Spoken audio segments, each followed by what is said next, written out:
It's our fifth and final day on the island of São Miguel. The sun rises, promising a final bouquet of stunning images and unique experiences.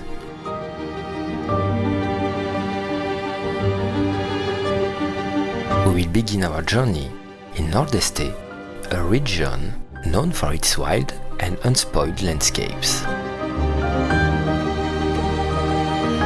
From there, we will explore the coast by visiting the natural pools of Boca de Ribeira in Lomba de Fazenda, where the Atlantic Ocean has carved basins into the volcanic rock. Our route will then lead us to Ribeira dos Caldeirões, a natural park where waterfalls and traditional water mills coexist in a lush setting. Next, we will stop at the Chá Gorreana tea plantation, one of the few in Europe, to discover this unique aspect of Azorian agriculture. The majestic Arnell lighthouse will be our next stop, offering a breathtaking view of the ocean. To beautifully conclude this day and our stay, we will head to Parque Terra Nostra, a century-old botanical garden in the heart of Furnas, where we can immerse ourselves in lush vegetation and enjoy one more bath in thermal waters.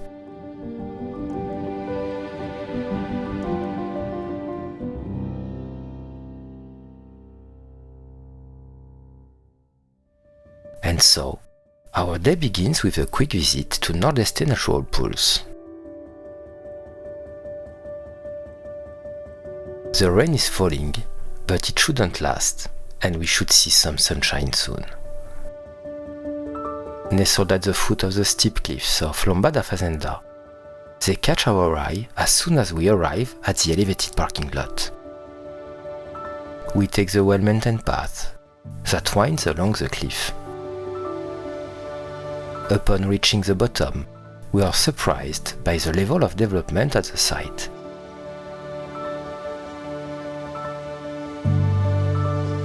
Far from being a wild place, it resembles a true outdoor leisure area. Clean and well-maintained toilets are available.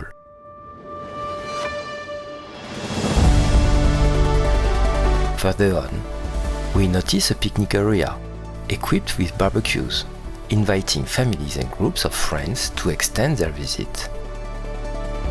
But the main attraction finally reveals itself to our eyes: the natural pool. Carved into the black volcanic rock by centuries of wave assaults, it forms a basin of clear and calm water. Improvements have been made to facilitate access to the water, allowing for safe entry and exit.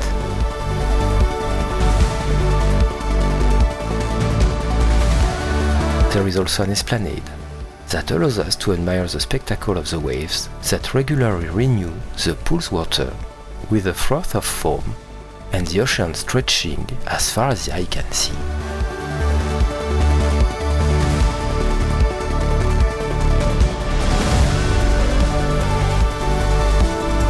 This place perfectly illustrates how Sao Miguel has made its natural treasures accessible while preserving their unique character, offering us an experience that is both comfortable and authentic.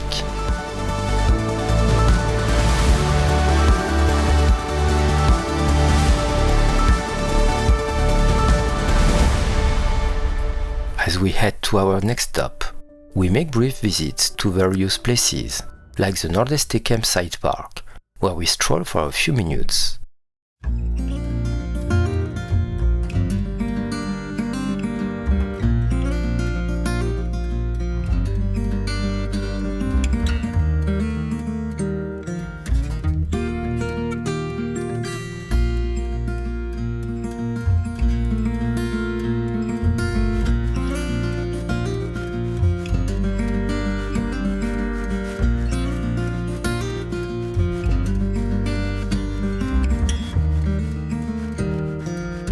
Or the heights of the Botanical da Ribeira do Guilherme garden.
we arrive at Arnell Lighthouse.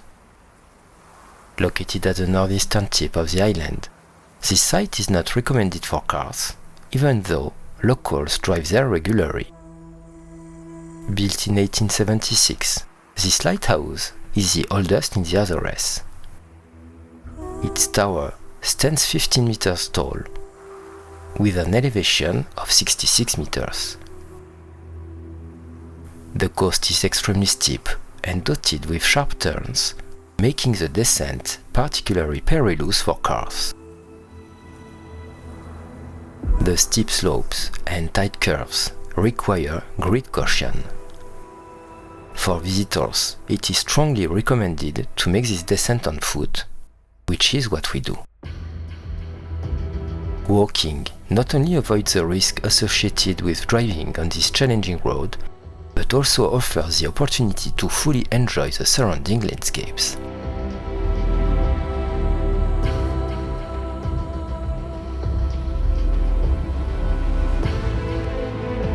The path, though arduous, is lined with breathtaking views of the Atlantic Ocean and the volcanic cliffs of São Miguel. Despite the difficult access, it is well worth the effort.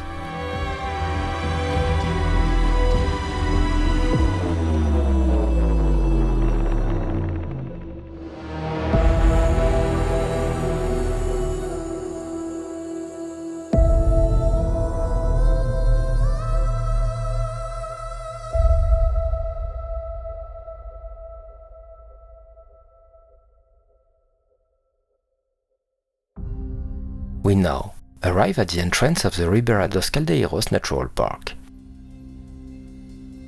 The rumbling of the water greets us before we even see the river. We follow a well-maintained path, lined with informative panels detailing the history and ecology of the area. Our first stop leads us to an impressive waterfall, the Cascata do Caldeirão. Water cascades down a moss-covered rock face, creating a wide curtain that starkly contrasts with the dark rock. We approach, feeling the fine mist on our skin.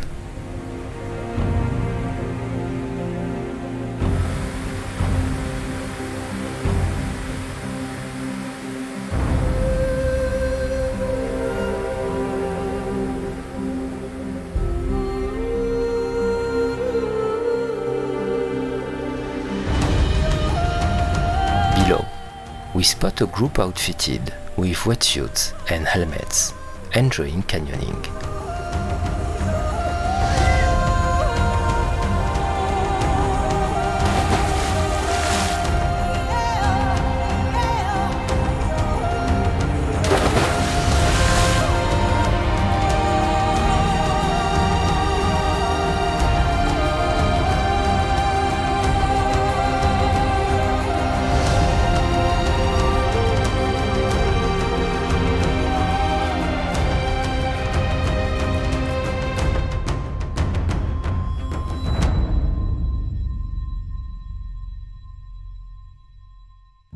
Further along the path, we discover the true treasure of the place, a series of traditional water mills. These stone structures, some dating back to the 16th century, stand along the river. One of the mills has been restored and transformed into a museum. We enter, observing the ancient mechanisms and old photographs that tell the story of the region's milling industry. These mills played a crucial role in the island's economy for centuries, transforming corn and wheat into flour for the population. The diversity of the flora strikes us at every step.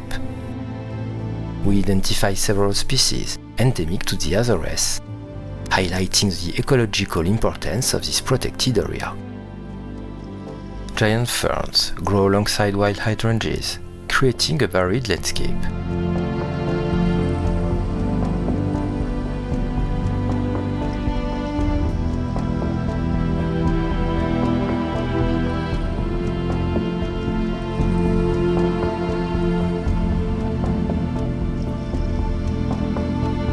Before leaving the park, we stop at a panoramic viewpoint.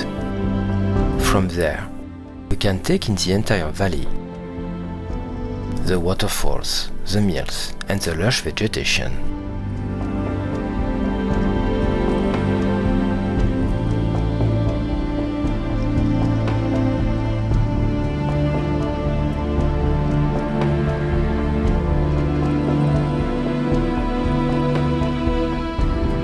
Our route winds through verdant hills until an unexpected landscape suddenly appears. Orderly rows of tea plants. We arrive at Chá Gorreana, the oldest tea plantation in Europe, in operation since 1883.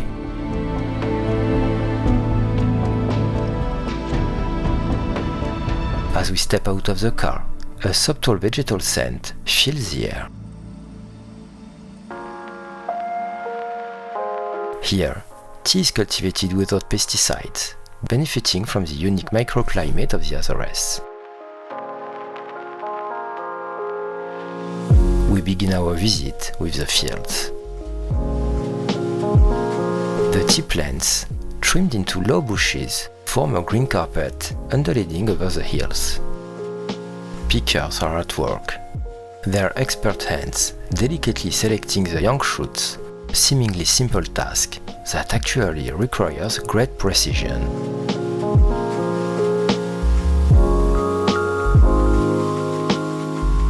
We take our time walking through the plantation.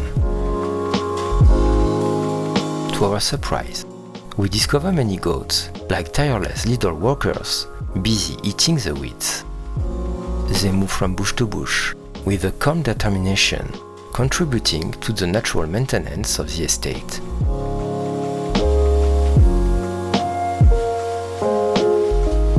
We now enter the processing factory. The machines, some dating back to the 19th century, still function perfectly. The smell of freshly processed tea fills the air. We observe each step of the process: withering, rolling, oxidation, and drying. It's a fascinating blend of ancient traditions and modern techniques.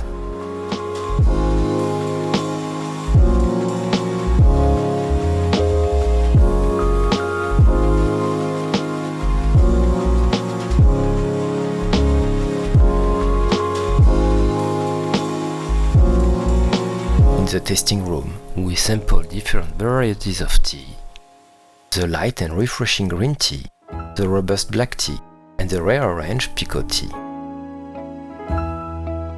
Before leaving, we visit the plantation shop. The shelves are filled with colorful tea boxes, but also with derivative products, like soaps and tea-based cosmetics. It's a testament to how Chá Gorreana has diversified while remaining true to its roots. And like good tourists, of course, we buy some tea. We are now discovering Parque Terra Nostra, a complex including a botanical garden, a hotel, and a restaurant. A verdant oasis nestled in the Furnas Valley. Visit is paid, but free for hotel guests. The enchanting botanical garden, which dates back to 1775, transports us to a world created by the passion of American merchant Thomas Hickling. Upon arrival, we are guided by the winding paths that traverse this lush paradise. We can imagine the spectacular collection of camellias that bloom here each year. Although it's not their flowering season, we are impressed to learn that more than 600 varieties are cultivated in these gardens. Our path leads us through the endemic forest, where we discover the unique flora of the Azores. Tree ferns and majestic laurels immerse us in the primitive atmosphere of the archipelago.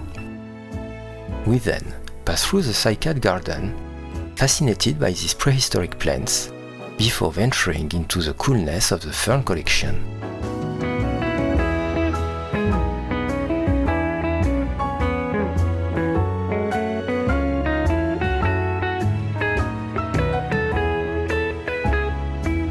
Pico Biloba Avenue welcomes us next. Its century-old trees forming an impressive canopy above our heads.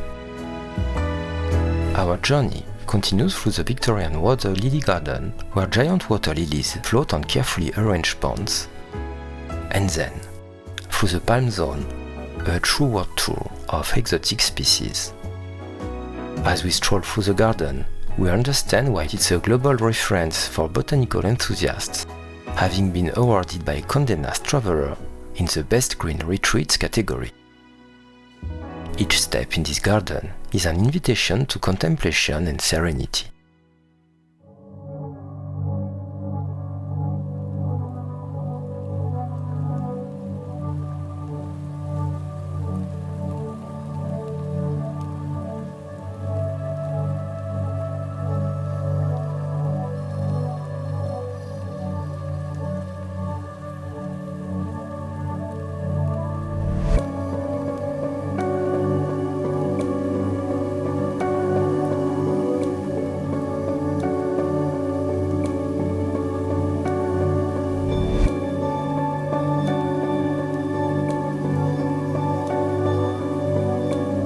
Our visit concludes with a unique experience, a swim in the park's famous thermal pool. We immerse ourselves in these volcanic waters, maintained at a constant temperature of 40 degrees, 104 degrees Fahrenheit, and feel the stress evaporate from our bodies. Rich in iron and minerals beneficial for the skin, these waters provide us with complete and unparalleled relaxation. However, we must confess that the water is so hot that while one can stay in it for about 45 minutes, it becomes challenging afterwards. The magical park is a perfect climax to conclude our adventure of these extraordinary islands.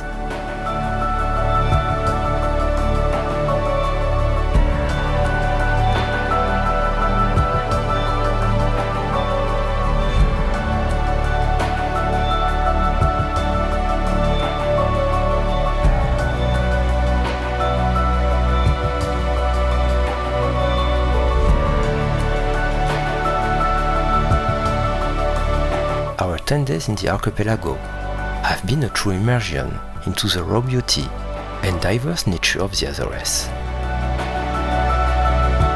We began with 3 days on Terceira, where we discovered its unique charm, volcanic landscapes, and rich cultural heritage. Then, we spent 7 intense days exploring São Miguel, the largest island in the archipelago, each day offering its share of natural wonders and fascinating discoveries.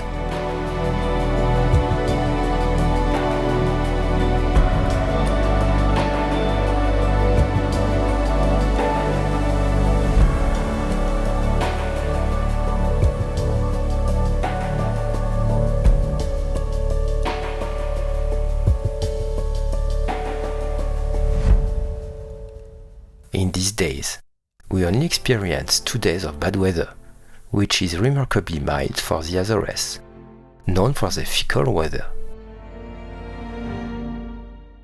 This good fortune allowed us to fully enjoy our activities and soak in the beauty of the landscapes at their best. We had the privilege of deeply exploring these 2 islands, each offering a unique experience. From the vibrant marine life to the steaming calderas, from deep blue lakes to verdant fields, from picturesque villages to relaxing hot springs, each day brought its own share of awe. This trip allowed us to experience the tranquility and wild beauty of the Azores while offering a range of varied experiences. Spectacular hikes, baths in thermal waters, tasting of local specialties, and warm encounters with the locals. As we head towards the airport, our minds are filled with unforgettable images and our hearts with gratitude for this getaway in this small paradise in the middle of the Atlantic. The Azores gave us much more than just a trip. They offered us an experience that will remain etched in our memories for a long time. See you soon for new discoveries.